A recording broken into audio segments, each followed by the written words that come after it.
Bismillahirrahmanirrahim. Assalamualaikum warahmatullahi wabarakatuh. Waalaikumsalam warahmatullahi Waalaikumsalam wabarakatuh. warahmatullahi wabarakatuh. Selamat malam dan salam sejahtera bagi kita semua. Kepada yang terhormat Pak Yaris selaku dosen pengampu mata kuliah penologi dan viktimologi serta teman-teman kelompok saya yang akan melaksanakan diskusi mengenai sistem peradilan pidana di Indonesia. Oleh karena itu, pada kesempatan kali ini kami akan membuka sesi diskusi. Masing-masing anak akan menjelaskan mengenai sistem peradilan pidana di Indonesia dari buku Sistem Peradilan Pidana oleh Dr. Haji Nur Rahmat SHMKN, yang dimana sistem peradilan pidana sebagai buku pedoman satu yang nantinya akan dijelaskan oleh masing-masing anak. Per anaknya akan mendapatkan satu bab, yang sebetulnya dalam buku ini terdiri dari 8 bab. Akan tetapi pada kesempatan ini kami akan menjelaskan selama 6 bab, yang dimana bab 1 akan disampaikan oleh Sania Rahmasari, kemudian bab 2 akan disampaikan oleh Astrid Widya, bab 3 akan disampaikan oleh Tasya Laura, bab 4 akan disampaikan oleh Rania Rahmi, bab 5 akan disampaikan oleh Nadila Siva, dan yang terakhir ada bab 6 disampaikan oleh Via Amelia. Dan untuk bab 1, Sania Rahmasari, saya persilahkan untuk menjelaskan.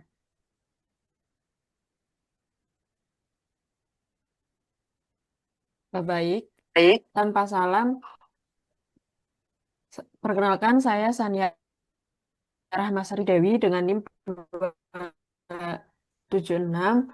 Kali ini saya akan menjelaskan tentang sistem peradilan pidana yang bertepatan saya mendapatkan bab 1, yaitu pengertian sistem peradilan pidana itu sendiri.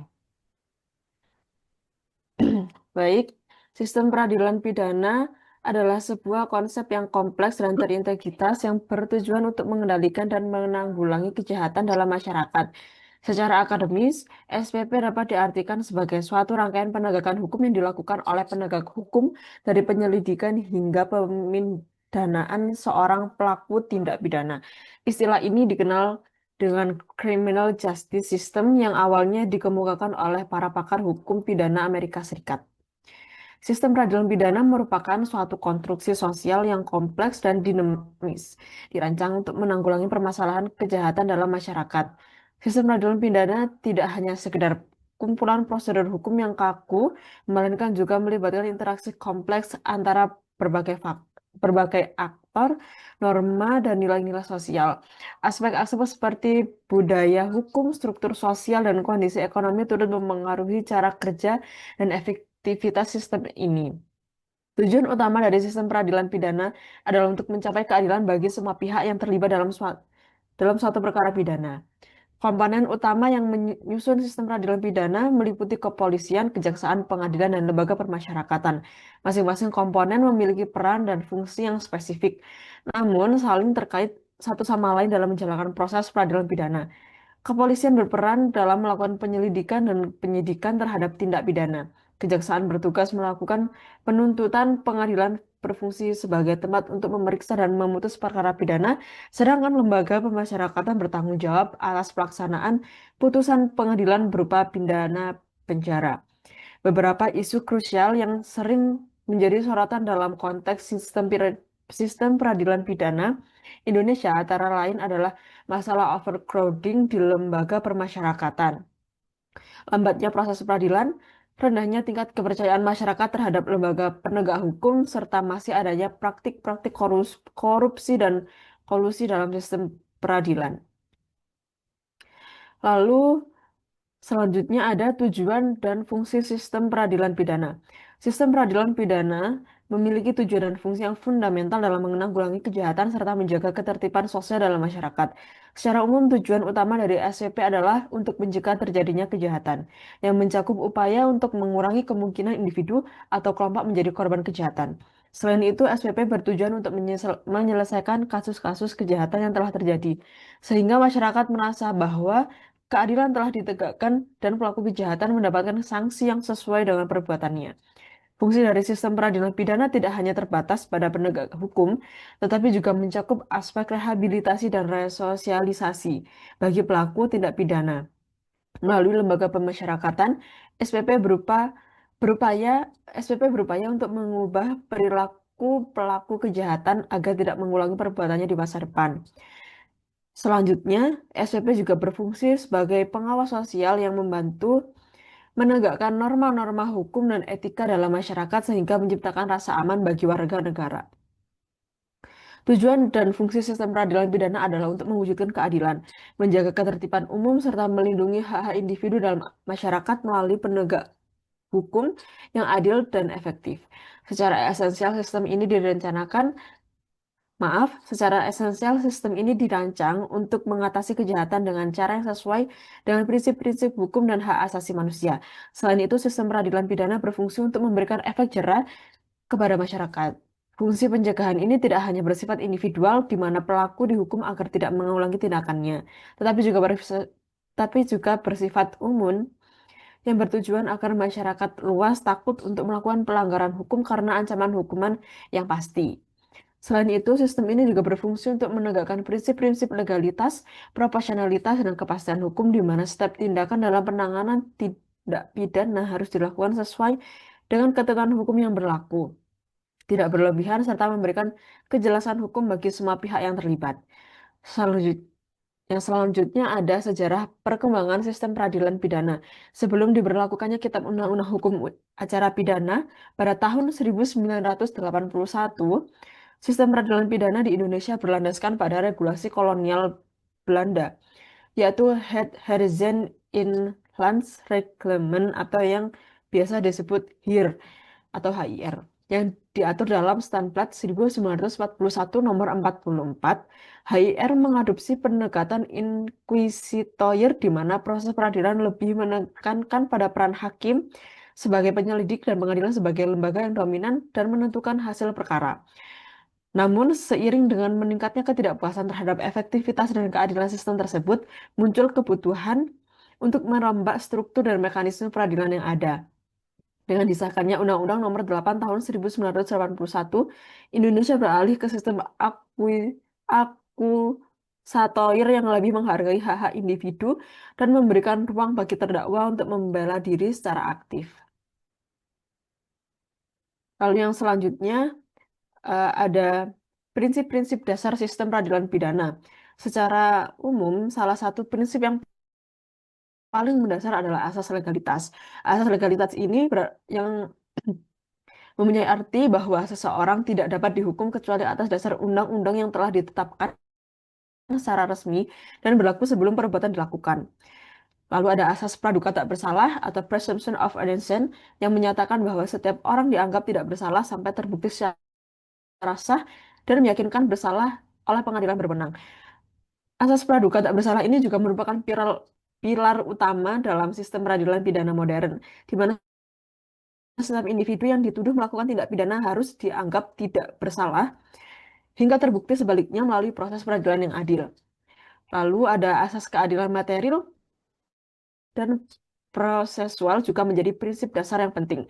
Prinsip ini menjamin bahwa keputusan pengadilan harus didasarkan pada hukum yang adil dan mempertimbangkan kepentingan semua pihak yang terlibat. Lalu ada asas kesetaraan atau equality, menegaskan bahwa semua orang harus diperlakukan secara adil dan setara di hadapan hukum tanpa diskriminasi berdasarkan suku, agama, ras, gender, atau faktor lainnya. Lalu ada asas orang yang berkepentingan atau right to be heard, menjamin bahwa pihak-pihak yang berkepentingan termasuk tersangka, terdakwa, dan korban memiliki hak untuk dihadirkan dan didengar dalam proses peradilan. Lalu ada asas kontradiktif atau right to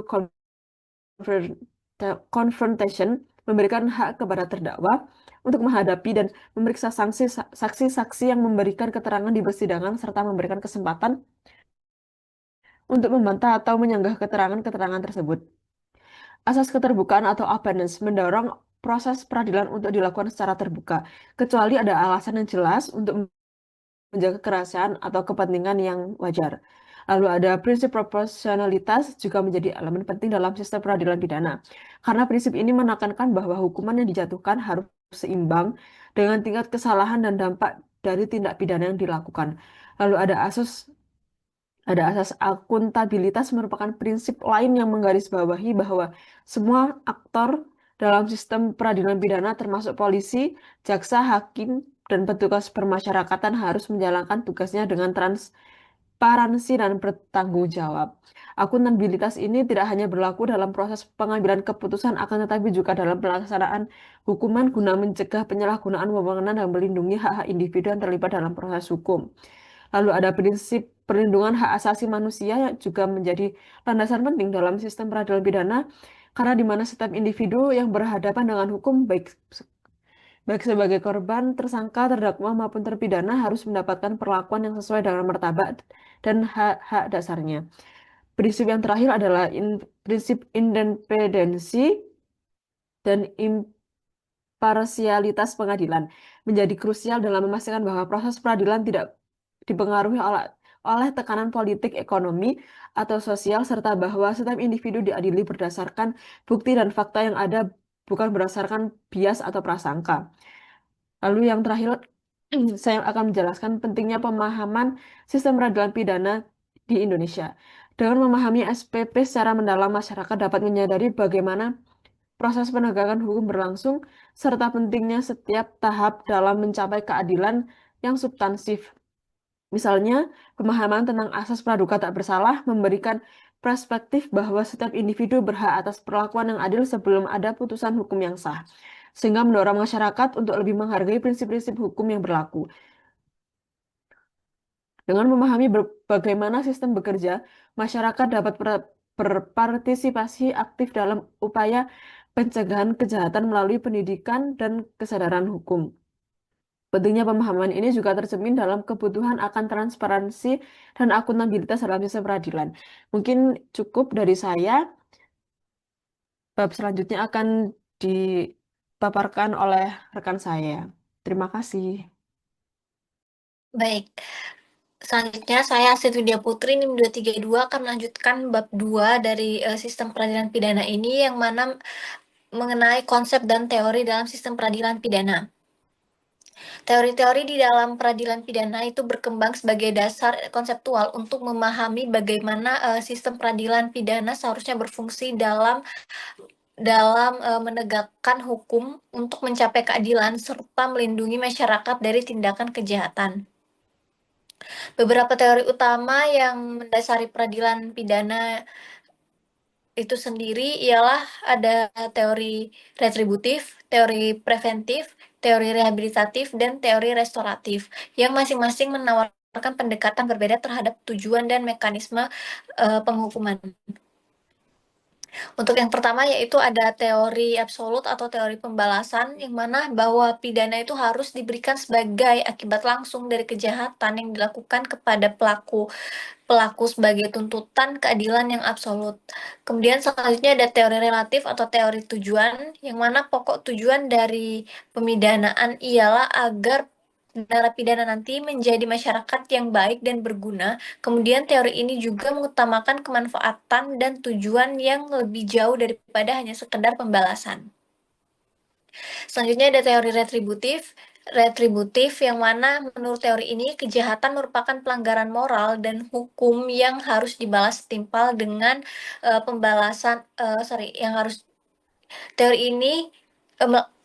teori retributif itu menurut teori ini adalah teori yang harus dibalas setimpal sesuai dengan perbuatan pelaku. Kemudian ada yang namanya juga teori preventif, yang mana teori ini berfokus pada pencegahan kejahatan di masa yang akan datang. Lalu yang terakhir ada teori rehabilitatif. Pendekatan ini itu menganggap bahwa sebagian besar pelaku tindak pidana dapat direhabilitasi dan dikembalikan kepada masyarakat sebagai individu yang produktif dan taat hukum setelah menjalani hukuman yang bertujuan untuk memperbaiki perilaku mereka. Sebagai contoh, ialah lembaga pemasyarakatan atau lapas yang tidak hanya berfungsi sebagai tempat hukuman, melainkan juga sebagai tempat pembelajaran, pendidikan, dan juga pembinaan untuk pelatihan dan terapi bagi narapidana itu sendiri untuk mengatasi masalah yang mungkin menjadi akar penyebab dari kejahatan itu sendiri. Kemudian di dalam sistem peradilan pidana ini itu ada model Model-modelnya yang pertama itu ada model crime control, yang mana model ini itu menekankan efisiensi dan kecepatan dalam menindak kejahatan dan memberikan kewenangan besar kepada aparat penegak hukum. Lalu ada model due process, yang mana mode ini itu lebih mengutamakan perlindungan hak-hak individu untuk memastikan setiap proses hukum berjalan adil meski harus mengorbankan kecepatan. Kedua model ini itu seringkali dipertentangkan, namun dalam praktiknya perlu diintegrasi. Kemudian ada model rehabilitatif yang juga menawarkan pendekatan yang lebih humanis dan penanganan pelaku tindak pidana dengan fokus pada upaya memperbaiki perilaku dari untuk memperbaiki perilaku dari pelaku itu sendiri agar kembali ke masyarakat dengan individu yang produktif dan taat hukum. Kemudian ada medical model, yaitu dalam model ini fokus utama terletak pada pemulihan individu melalui diagnosis dan intervensi sosial dengan harapan bahwa pelaku dapat berintegrasi kembali ke masyarakat tanpa mengulangi kesalahan yang sama. Selanjutnya ada status passage model, yaitu berfokus pada dampak sosial dari label yang diberikan kepada pelaku tindak pidana, di mana penilaian masyarakat terhadap individu dapat mempengaruhi proses peradilan dan hasilnya. Kemudian juga ada dari perspektif sosiologi hukum, yang mana sistem peradilan pidana ini tuh dilihat sebagai bagian dari sistem sosial yang berinteraksi dengan nilai norma dari perspektif sosiologi, hukum itu juga sistem peradilan pidana dilihat sebagai bagian dari sistem sosial yang berinteraksi dengan nilai, norma, dan perilaku masyarakat. Artinya, efektivitas peradilan pidana tidak hanya bergantung pada aturan formal, tetapi juga pada tingkat kepercayaan masyarakat terhadap aparat penegak hukum, budaya hukum yang berlaku, serta partisipasi publik itu sendiri dalam mengawasi jalannya proses peradilan. Terus juga masyarakat di sini dalam sosiologi hukum juga, masyarakat itu tidak hanya sebagai objek dari penegakan hukum, tetapi juga sebagai subjek yang memiliki peran aktif dalam proses tersebut. Kesadaran hukum masyarakat dan partisipasi dalam proses peradilan ini itu dapat meningkatkan legitimasi sistem peradilan serta mendorong terciptanya keadilan sosial. Kemudian terdapat dua pendekatan dalam sistem peradilan, yaitu ada pendekatan restoratif dan pendekatan retributif. Yang mana pendekatan restoratif ini sendiri itu adalah fokusnya pada pemulihan kerugian yang diakibatkan oleh tindak pidana dan memperbaiki hubungan antara pelaku, korban, dan juga masyarakat. Pendekatan ini itu melihat kejahatan bukan hanya sebagai pelanggaran terhadap hukum negara, tetapi juga sebagai tindakan yang merusak harmoni sosial dan pribadi. Dalam sistem peradilan restoratif, proses peradilan tidak hanya bertujuan untuk menghukum, tetapi juga untuk memperbaiki kerusakan yang terjadi akibat kejahatan. Nah, melalui mekanisme restoratif ini, atau biasa disebut dengan RJ, Restorative Justice, seperti mediasi antara korban dan pelaku, restitusi, atau dialog terbuka, pendekatan ini tuh berupaya menciptakan penyelesaian yang berfokus pada pemulihan korban dan reintegrasinya kepada pelaku ke dalam masyarakat. Dan yang terakhir ada pendekatan retributif, yang mana pendekatan ini itu berakar pada gagasan pembalasan yang berfokus pada hukuman pelaku sesuai dengan tingkat kejahatan yang mereka lakukan. Dalam pendekatan ini, kejahatan dipandang sebagai pelanggaran terhadap negara dan hukum, dan hukuman adalah respons yang seimbang untuk menegakkan keadilan. Prinsip dasarnya adalah bahwa pelaku harus membayar atau menebus kesalahan mereka melalui hukuman yang setimpal, baik itu penjara, denda, atau bentuk sanksi lainnya. Kemudian dalam pendekat teori retributif ini termasuk dalam asas fundamental dari pendekatan retributif, yang mana lex talionis itu artinya seiring diterjemahkannya dengan mata diganti mata, misalnya di mana hukuman dirancang agar sebanding dengan kerugian yang ditimbulkan oleh kejahatan. Tujuan utamanya adalah untuk memberi efek jera kepada pelaku, menjaga ketertiban sosial, dan memastikan bahwa pelaku menerima konsekuensi atas tindakannya. Kemudian pendekatan ini juga menekankan pentingnya keadilan distributif, di mana hukuman dijatuhkan tidak hanya untuk melindungi masyarakat, tetapi juga untuk menunjukkan bahwa kejahatan tidak bisa diterima dan harus dibalas sesuai dengan pelanggaran yang dilakukan oleh pelaku itu sendiri. Sekian presentasi dari saya. Untuk bab selanjutnya akan dijelaskan rekan saya. Terima kasih.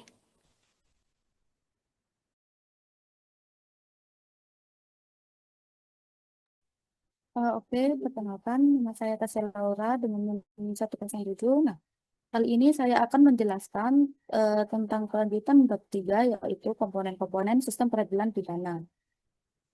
Komponen yang pertama yaitu kepolisian. Fungsi dan peran kepolisian dalam sistem peradilan pidana di Indonesia merupakan komponen kunci yang memastikan efektivitas dan efisiensi penegakan hukum.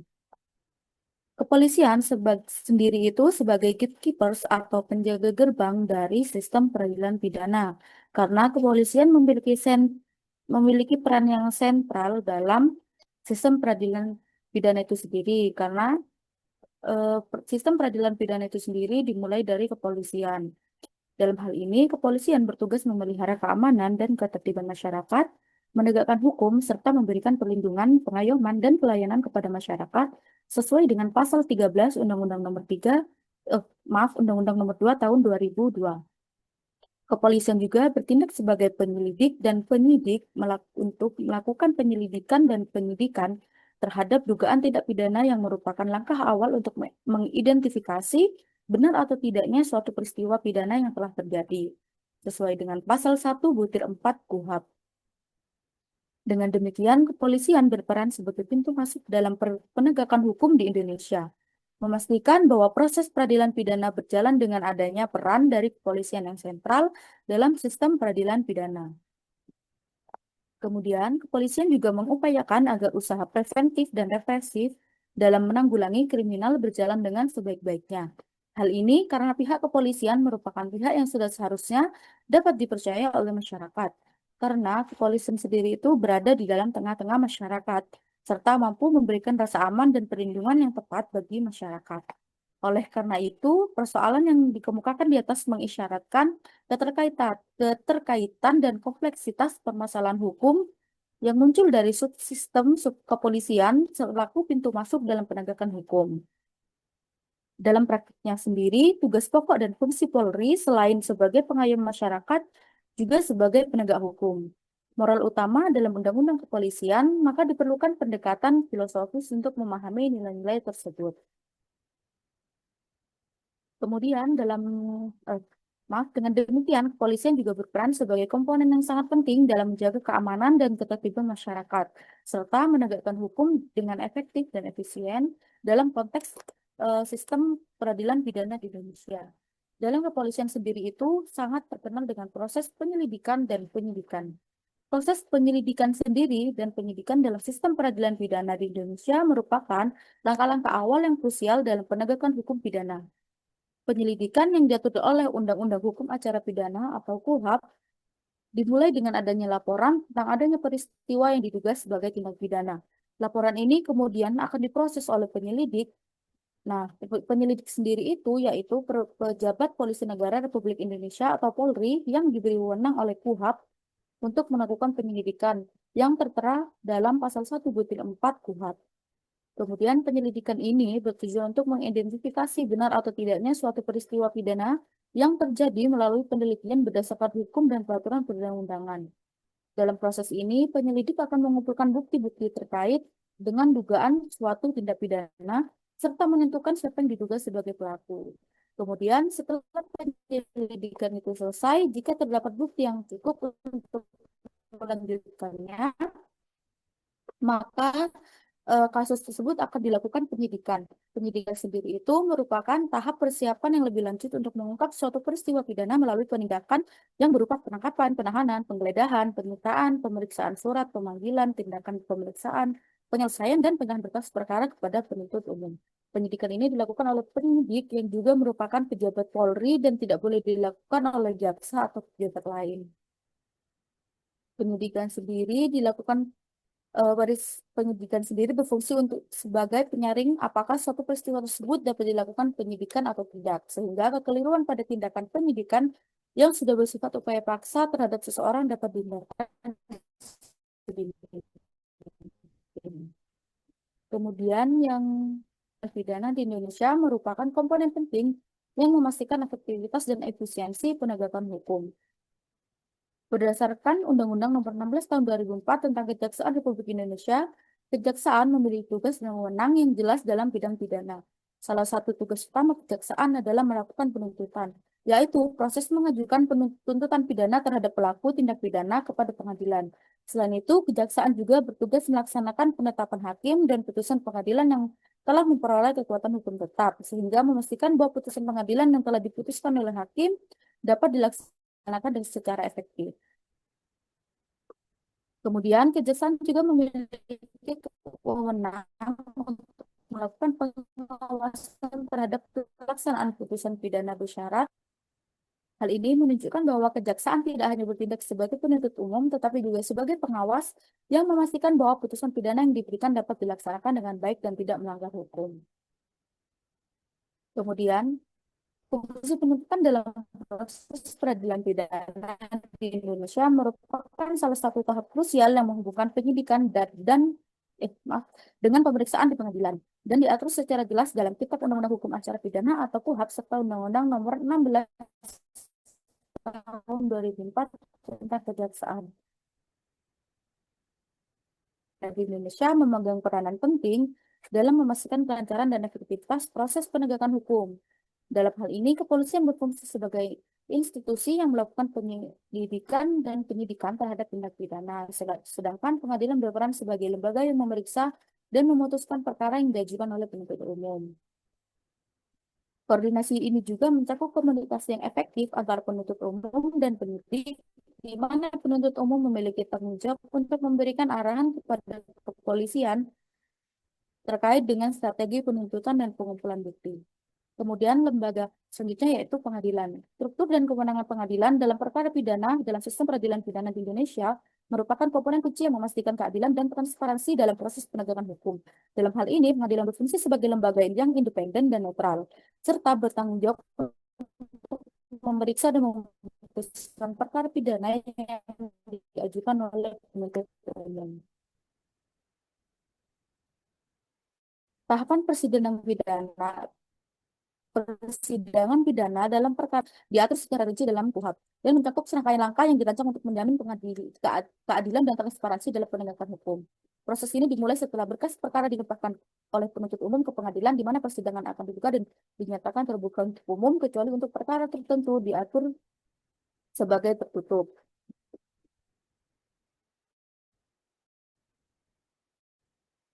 Kemudian, lembaga yang selanjutnya yaitu lembaga Indonesia merupakan suatu pendekatan yang menekankan rehabilitasi dan reintegrasi sosial narapidana. Berbeda dengan paradigma tradisional yang lebih berorientasi pada hukuman dan penjaraan. Berdasarkan Undang-Undang Nomor 12 Tahun 1995 tentang pemasyarakatan, sistem pemasyarakatan didefinisikan sebagai tatanan mengenai arah dan batas serta cara pembinaan warga binaan pemasyarakatan yang dilaksanakan secara terpadu antara pembina yang dibina dan masyarakat untuk meningkatkan kesadaran akan kesalahan, memperbaiki diri, dan mencegah pengulangan tindak pidana.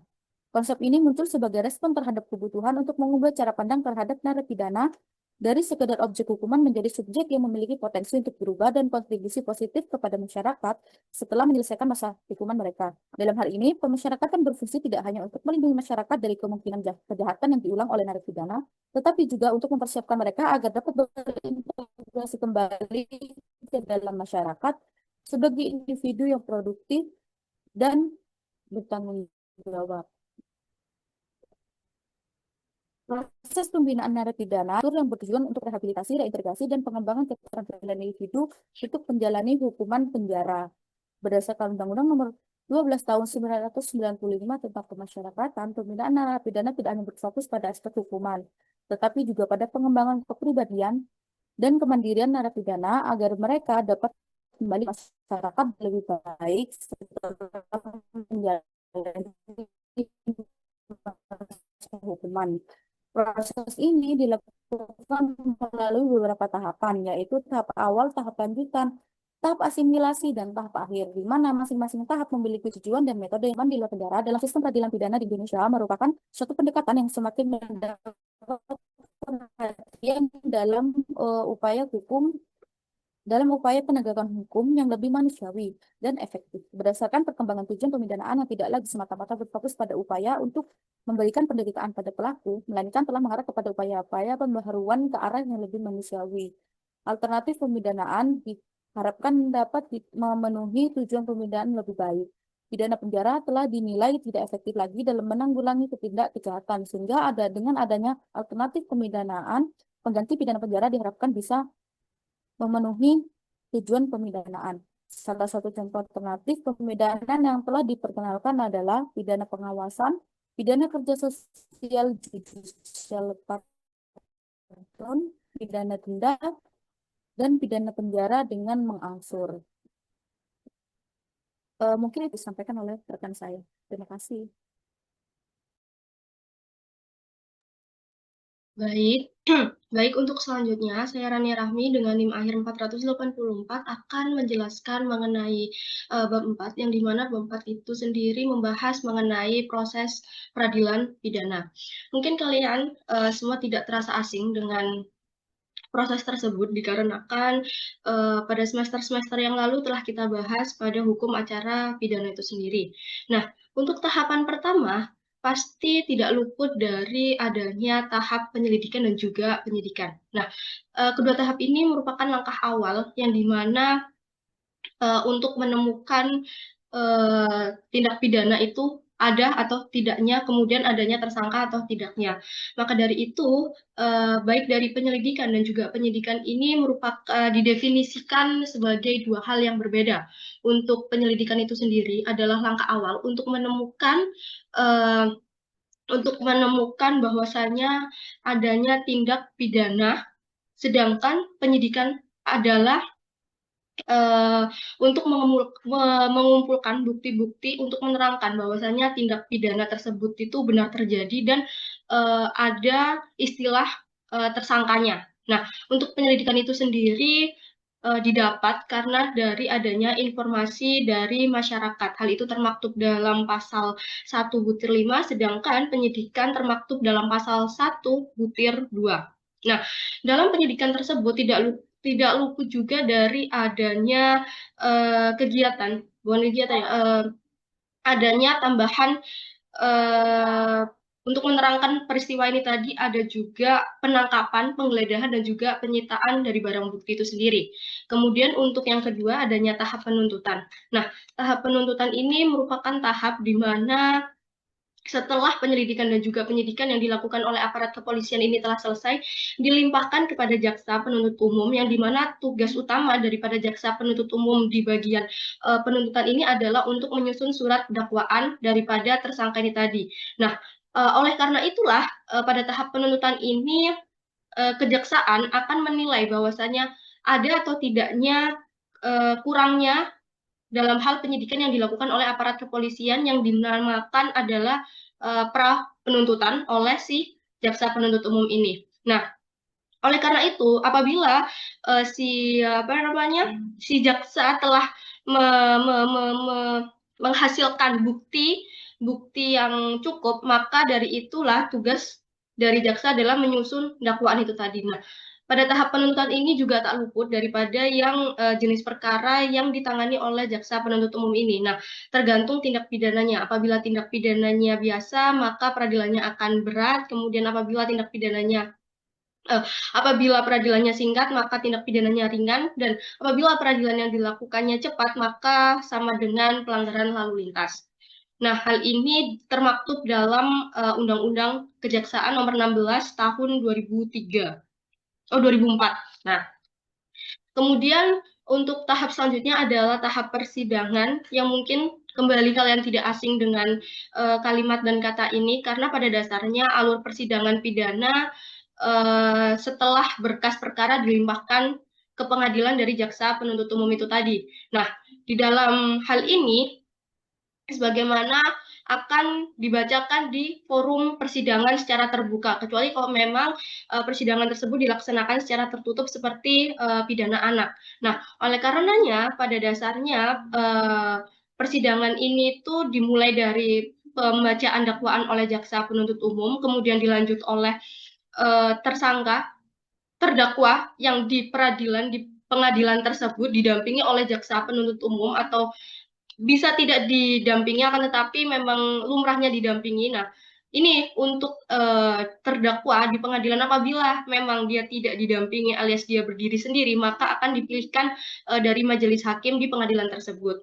Nah, di mana dia menyampaikan eksepsinya bahwasanya hakim yang menilai akan menolak ataukah menerima dari eksepsi yang diajukan oleh pihak terdakwa dan juga penasihat hukumnya. Nah, untuk eksepsi ini apabila diterima akan berhenti persidangan. Sedangkan sebaliknya kalau misalnya eksepsi dari terdakwa dan juga penasihat hukumnya ditolak, maka akan lanjut seperti halnya pada umumnya. Akan tetapi pada hal ini majelis hakim akan membacakan putusan selanya dari si eksepsi ini tadi gitu. Nah, kemudian apabila putusan sela telah dibacakan yang mengatakan bahwasanya eksepsi ditolak, maka akan dilanjut dengan agenda pembuktian. Jadi pada dasarnya memang jaksa penuntut umum tetap memberikan kesempatan kepada terdakwa dan juga penasihat hukumnya untuk membuktikan sesuai dengan pasal 184 ayat 2 KUHP, ada 5 alat bukti itu yang dimana saling menguatkan alat bukti baik dari jaksa penuntut umum dan juga dari pihak terdakwa dan juga penasihat hukum. Nah, kemudian dari pembuktian akan ada tuntutan. Pada tuntutan ini akan jaksa penuntut umum kembali mendalilkan fakta perbuatan daripada terdakwa disertai dengan alasan yuridisnya, kemudian dilanjut dengan pledoi dari terdakwa dan juga penasihat hukum. Jawaban lagi oleh jaksa penuntut umum yaitu replik dan juga duplik dan diakhiri oleh putusan akhir. Nah, sesuai dengan Mahkamah Agung 6 bulan sejak didaftarkannya perkara ini adalah masa dari persidangan tersebut dilaksanakan.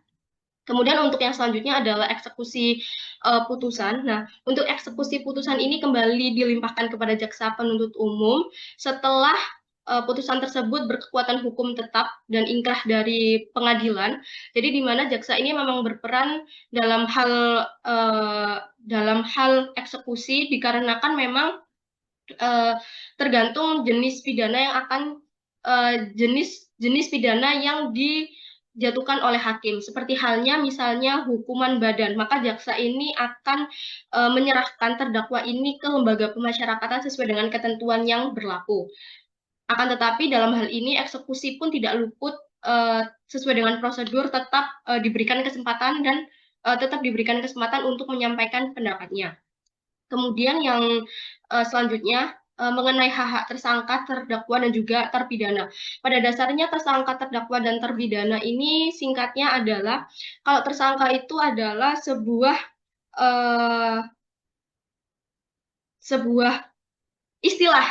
istilah yang dimana pada saat penyelidikan dan juga penyidikan itu ada oleh aparat kepolisian untuk menemukan bukti permulaan. Jadi pada saat pemeriksaan itu orang yang telah melakukan tindak pidana disebut tersangka. Kemudian terdakwa adalah seseorang yang diperiksa pada saat pengadilan tersebut berlangsung, dan yang terakhir adalah terpidana. Apabila putusan pengadilan tersebut telah berkekuatan hukum tetap, maka orang tersebut yang telah benar melakukan tindak pidana tersebut disebut dengan terpidana. Dan tugas utama daripada terpidana ini ya tetap pada untuk mengganti rugi dan juga adanya rehabilitasi. Dan yang terakhir, tetap tidak luput daripada proses pengadilan ini tetap mengacu pada asas pidana yang telah disampaikan oleh rekan saya Sania Rahmasari. Sebagaimana halnya asas ini berbagai macam, ada asas praduga tidak bersalah, asas peradilan cepat, sederhana, biaya ringan, kesetaraan di hadapan hukum, adanya asas keterbukaan, asas akusator dan inquisitor, adanya asas opportunity, dan juga asas pemeriksaan langsung dan juga secara lisan. Baiklah, itu dia bab 4 mengenai proses proses pengadilan dalam sistem peradilan pidana di Indonesia. Selanjutnya bab 5 akan disampaikan oleh rekan saya persilahkan. Terima kasih. Ya, baik, di sini saya Nadila Siva Maharani dengan NIM akhir 259 yang akan menjelaskan mengenai sistem peradilan pidana terpadu. Nah, dari yang sebelum-sebelumnya atau rekan-rekan saya sudah sampaikan, itu kan ada beberapa subbab yang telah disampaikan. Yang pertama yaitu ada pengertian mengenai sistem peradilan pidana, lalu yang kedua ada konsep dan teori sistem peradilan pidana, lalu yang ketiga itu ada komponen-komponen dari sistem peradilan pidana, dan yang eh, baru saja dijelaskan oleh rekan saya Rania, yaitu adalah proses peradilan pidana. Nah, jadi dari keempat sebab itu, di sini kita akan mempelajari mengenai sistem peradilan pidana terpadu. Nah, sebelum kita mengenali bagaimana hambatan, kendala, lalu integrasi dengan aparat hukum dan evaluasinya, kita harus mengenali bagaimana konsep sistem peradilan pidana terpadu. Nah, konsep sistem peradilan pidana terpadu ini tuh merupakan suatu pendekatan dalam sistem peradilan pidana yang berfokus pada koordinasi kerjasama yang efektif antara berbagai lembaga penegak hukum, mulai dari kepolisian, kejaksaan, pengadilan, hingga lembaga pemasyarakatan. Nah, bertujuan untuk apa? Nah, tujuannya itu adalah untuk menciptakan efisiensi dalam penegakan hukum dan memberikan keadilan serta memastikan hak-hak terdakwa, korban, dan masyarakat itu tuh secara keseluruhan dan dapat dilindungi dengan baik. Nah, di konsep ini tuh setiap komponen dalam sistem peradilan pidana itu tidak bekerja secara terpisah atau individualistis, melainkan saling terhubung dan berkolaborasi dalam setiap proses penanganannya atau dalam setiap proses penanganan kasus pidana. Nah, prinsip dasar dari sistem ini itu adanya due process of law yang menjamin bahwa sistem tindakan hukum yang diambil itu berada di koridor hukum yang telah ditetapkan, sehingga tidak hanya terciptanya keadilan yang substansi tapi juga prosedural. Nah, selain itu, sistem peradilan pidana terpadu itu juga menekankan pentingnya penggunaan sumber daya secara efisien, penghindaran duplikasi proses, serta upaya untuk mencegahnya terjadinya pelanggaran hak asasi manusia dalam seluruh tahapan proses hukum. Nah, dengan demikian, integrasi antar lembaga penegak hukum itu menjadi hal yang sangat esensial, karena mengingat kompleksitas permasalahan yang dihadapi dalam setiap kasus pidana itu eh, selalu menuntut adanya sinergi dalam pengambilan keputusan serta transparansi dalam pelaksanaan fungsi masing-masing lembaga. Nah, konsep sistem peradilan pidana terpadu atau sistem peradilan pidana terintegritas itu merupakan suatu kerangka kerja yang sistematis dan terkoordinasi dalam penegakan hukum pidana yang melibatkan berbagai subsistem yang saling berhubungan atau mempengaruhi satu sama lain. Nah, dijelaskan juga pada sistem peradilan pidana terpadu itu harus memiliki elemen-elemen yang penting seperti prolifikasi, diferensiasi, fungsional, koordinasi antar unit, keahlian yang didapat dari pelatihan khusus dan mekanisme kontrol untuk memastikan bahwa setiap subsistem itu eh, secara keseluruhan itu berfungsi secara efektif dan efisien. Nah, setelah kita mengetahui nih bagaimana konsep dari sistem peradilan pidana terpadu, kita harus mengetahui juga mengenai integrasi antara aparat penegak hukum. Nah, integrasi antara aparat penegak hukum di Indonesia itu merupakan suatu langkah strategis yang bertujuan untuk meningkatkan eh, aktivitas serta efisiensi dalam penegakan hukum yang selama ini tuh sering terfragmentasi atau berjalan secara terpisah. Nah, dalam konteks ini, integrasi itu mencakup kerjasama antar lembaga kepolisian, kejaksaan, pengadilan, dan lembaga pemasyarakatan. Nah, pentingnya integrasi ini tuh nggak hanya terletak pada aspek teknis, tapi juga peningkatan kepercayaan yang diberikan kepada publik terhadap lembaga eh, penegak hukum. Nah, dengan adanya sistem terintegrasi, nah masyarakat itu dapat lebih mudah menelusuri jalannya eh, suatu perkara pidana untuk mendapatkan kepastian hukum yang jauh lebih baik. Nah, selain itu, integrasi ini itu diharapkan dapat mencegah penyimpangan dan permainan hukum yang sering terjadi akibat kurangnya koordinasi antar lembaga. Nah, kan kita sudah mengetahui nih bagaimana dari konsep sistem peradilan pidana terpadu, lalu ada integrasi. Pastinya luput dari hambatan atau kendala dari sistem peradilan pidana terpadu ini. Nah, hambatan dan kendala dari sistem peradilan pidana terpadu di Indonesia ini merupakan isu yang sangat kompleks dan multidimensional yang berpotensi menghambat aktivitas penegakan hukum serta pencapaian keadilan yang diharapkan oleh masyarakat. Nah, salah satu hambatan utama yang sering terjadi yang mungkin sering ditemui di masyarakat itu adalah kurangnya koordinasi dan sinkronisasi antar lembaga. Jadi di mana melibatkan kepolisian, kejaksaan, pengadilan, dan lembaga pemasyarakatan itu tidak adanya suatu keselarasan. Nah, itu seringkali menyebabkan fragmentasi dalam penegakan hukum. Nah, apalagi tantangan atau hambatan dari kendala sistem peradilan pidana terpadu ini? Tantangannya adalah di dalam digitalisasi atau dokumen perkara. Itu tuh juga menjadi kendala yang signifikan dalam implementasi sistem peradilan pidana terpadu. Nah, meskipun telah ada inisiatif untuk berbagi data melalui SPPT-TI atau yang bisa disebut dengan sistem peradilan pidana terintegrasi berbasis teknologi informasi ini tuh tidak semua institusi tuh menggunakannya dengan sangat baik. Nah, hal-hal ini tuh kan dapat menghambat proses pelimpahan berkas dan permintaan tindakan hukum secara real time sehingga menyebabkan keterlambatan dalam suatu penyelesaian kasus perkara. Nah, kendala lainnya itu juga adanya perbedaan organisasi dan pemahaman hukum di antara lembaga-lembaga tersebut.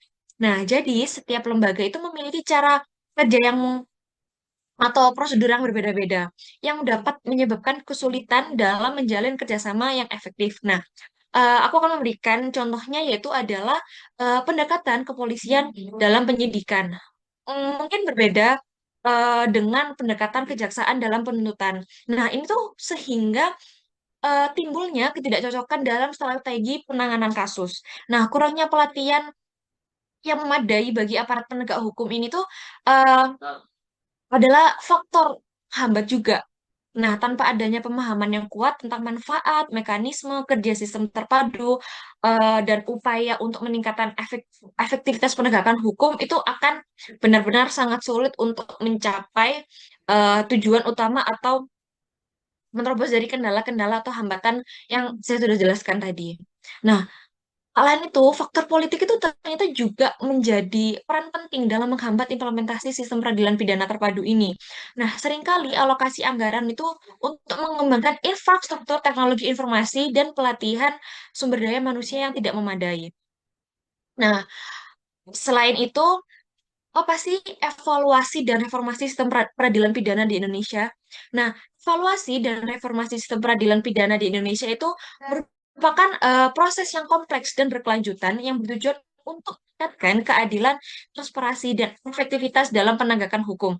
Nah, dalam konteks yang saya bicarakan, itu evaluasi ini dilakukan untuk menilai kinerja dari setiap subsistem dalam sistem peradilan pidana yang terdiri dari kejaksaan, kepolisian, pengadilan, atau lembaga kepemasyarakatan.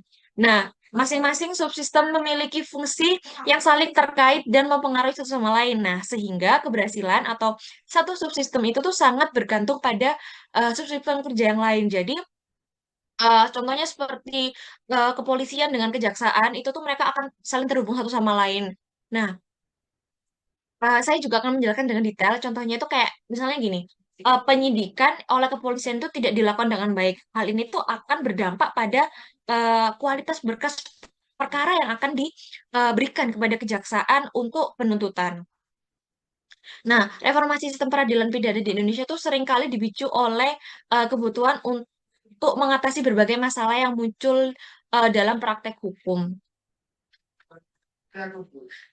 Nah, reformasi lain yang signifikan adalah peningkatan kualitas pendidikan hukum dan pelatihan profesional bagi aparat penegak hukum, termasuk seperti hakim, jaksa, polisi, dan pengacara, untuk memastikan bahwa mereka tidak hanya memahami substansi hukum, tetapi juga memiliki integrasi moral yang tinggi dalam menjalankan tugas. Nah, pemerintah itu juga berupaya untuk meningkatkan akses masyarakat terhadap keadilan, terutama bagi kelompok rentan seperti masyarakat miskin, perempuan, anak-anak, dengan menyediakan layanan bantuan hukum yang lebih mudah untuk diakses. Nah, eh, selain hal tersebut, peran masyarakat sipil itu tuh sangat-sangat penting juga dalam evaluasi dan reformasi dari sistem peradilan pidana terpadu ini. Nah, mungkin itu yang dapat saya jelaskan. Untuk bab selanjutnya akan dijelaskan oleh rekan saya. Baik, tanpa salam, perkenalkan saya Via Amelia dengan NIM akhir 256. Nah, di sini saya ingin menjelaskan bab terakhir yaitu bab 6, hak asasi manusia dalam sistem peradilan pidana. Nah, yang pertama, saya akan menjelaskan mengenai perlindungan HAM dalam proses peradilan pidananya. Perlindungan HAM dalam peradilan pidana di Indonesia sangat penting untuk memastikan perilaku adil dan manusiawi bagi tersangka, terdakwa, dan juga korban. Nah, proses hukum harus mematuhi prinsip HAM yang diatur dalam Undang-Undang Dasar 1945 dan Undang-Undang Nomor 39 Tahun 1999 tentang Hak Asasi Manusia. Hak-hak dasar seperti mendapatkan pengacara, tidak dipaksa memberikan keterangan, dan memberatkan diri sendiri dan bebas dari penyiksaan harus dijamin. Meskipun KUHP Undang-Undang Nomor 8 Tahun 1981 mengatur hak-hak tersangka dan terdakwa, pelanggaran seperti penyiksaan masih sering terjadi, sehingga pengawasan aparat penegak hukum perlu diperketat lagi. Mekanisme pra-peradilan ini juga sangat penting untuk melindungi hak tersangka. Perlindungan HAM juga harus mencangkup hak korban seperti hak mendapatkan informasi, proses hukum, dan kompensasi, meskipun implementasinya masih kurang optimal. Reformasi sistem peradilan perlu meningkatkan kesadaran aparat hukum dan partisipasi masyarakat agar perlindungan HAM berjalan dengan efektif. Lalu prinsip praduga tak bersalah ini juga menjadi pilar utama di mana terdakwa dianggap tidak bersalah sampai terbukti sebaliknya. Proses penyidikan dan penuntutan itu harus adil dan transparan, tanpa penyiksaan atau intimidasi. Hak korban juga harus diperhatikan dalam hal ini, termasuk perlindungan saksi dan korban dalam kasus sensitif. Dalam pemberian hukuman, prinsip proporsionalitas harus dijaga juga. Gunanya apa? Untuk menghindari hukuman yang tidak manusiawi seperti penyiksaan atau hukuman mati. Indonesia telah meratifikasi instrumen HAM internasional seperti ICCPR, sehingga sistem peradilan harus terus direformasi agar sesuai standar hak asasi manusia. Dan secara keseluruhan, perlindungan hak asasi manusia dalam peradilan pidana mencerminkan kualitas sistem hukum dan komitmen negara dalam menjamin hak fundamental warga negara. Lalu saya akan menjelaskan hak tersangka dan juga terdakwanya.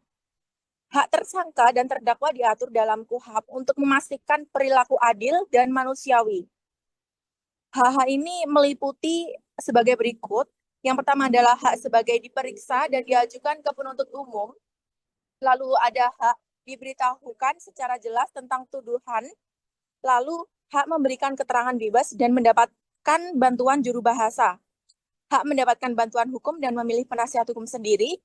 Hak diberitahukan tentang penahanan dan menghubungi penasihat hukum serta perwakilan negara bagi tersangka asing.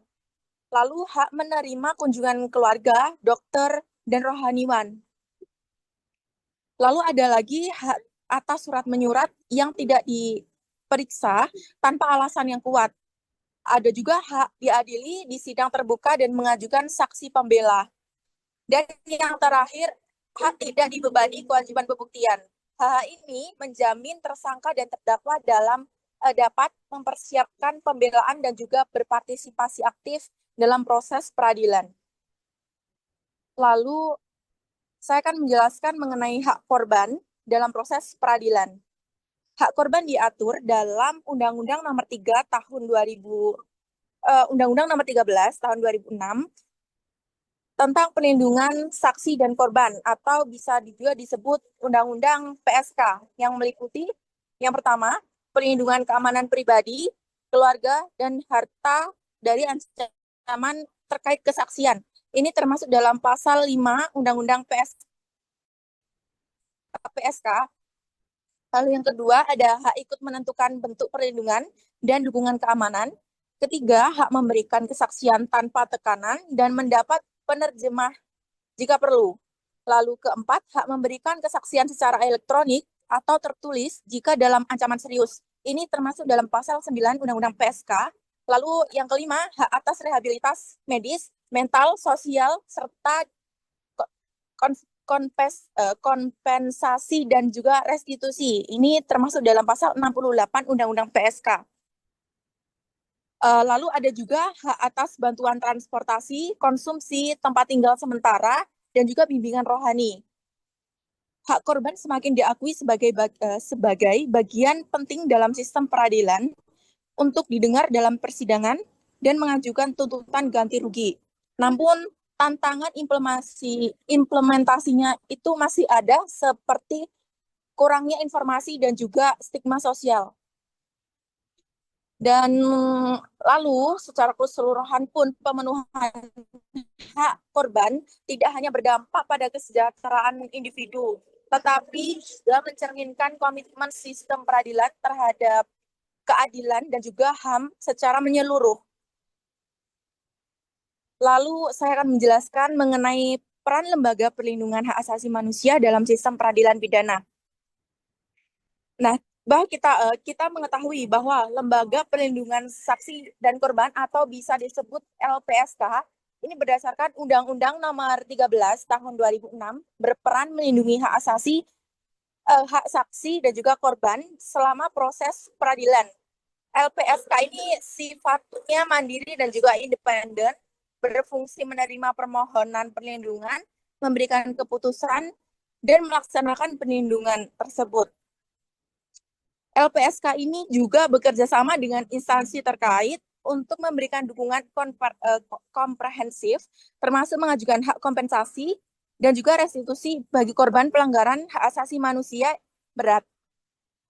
Selain LPSK, Lembaga Perlindungan HAM Nasional atau Komnas HAM dan Internasional, Amnesty International Human Rights Watch, berperan mengawasi pelaksanaan HAM dalam peradilan dan juga memberikan rekomendasi kebijakan dan juga mendukung korban dengan bantuan hukum dan psikologis.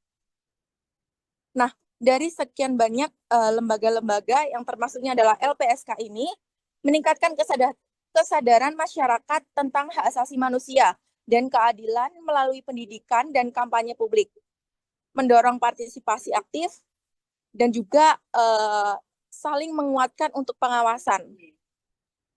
Namun, tantangan seperti keterbatasan anggaran, dukungan politik, resistensi aparat, dan juga stigma masyarakat masih menghambat efektivitas Lembaga Perlindungan HAM yang tadi sudah dijelaskan oleh Nadila mengenai hambatan-hambatannya juga. Oleh karena itu, diperlukan komitmen kuat dari pemerintah dan juga pemangku kepentingan untuk mendukung lembaga ini agar lebih berjalan efektif. Secara keseluruhan, peran Lembaga Perlindungan Hak Asasi Manusia juga sangat penting dalam membangun sistem peradilan yang adil, transparan, dan akuntabel, dan juga meningkatkan kepercayaan publik dan mendorong penegakan hukum yang menghormati hak asasi manusia itu sendiri. Sekian, terima kasih. Baik, itu dia penjelasan singkat mengenai sistem peradilan pidana di Indonesia dari buku Dr.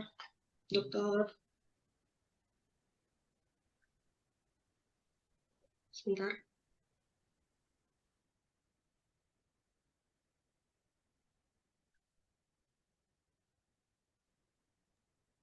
Hajar Nur Rahmat itu tadi mengenai sistem peradilan pidana di Indonesia, yang dimana singkatnya adalah pada bab 1 yang disampaikan oleh Sania tadi menjelaskan mengenai pengertian dasar dari sistem peradilan pidana di Indonesia itu sendiri. Bab 2 yang disampaikan oleh Astrid mengenai konsep dan teori daripada sistem peradilan pidana di Indonesia itu sendiri. Kemudian bab 3 yang disampaikan oleh Tasya mengenai komponen yang lebih mengarah kepada aparat negara dan juga pengadilan itu sendiri. Kemudian yang di bab 4 yang disampaikan oleh saya sendiri mengenai proses daripada pengadilan itu sendiri. Bab 5 yang disampaikan oleh Nadila mengenai sistem peradilan pidana yang terpadu ad hoc baik Dan yang terakhir, via Amelia, bab 6 mengenai hubungan hak asasi manusia dengan sistem peradilan pidana di Indonesia itu dengan baik. Baiklah, itu dia penjelasan dari sistem peradilan pidana di Indonesia. Kurang lebihnya kami mohon maaf. Billahi taufiq wal hidayah. Wassalamualaikum warahmatullahi wabarakatuh dan selamat malam semuanya. Terima kasih. Salam warahmatullahi wabarakatuh. Waalaikumsalam.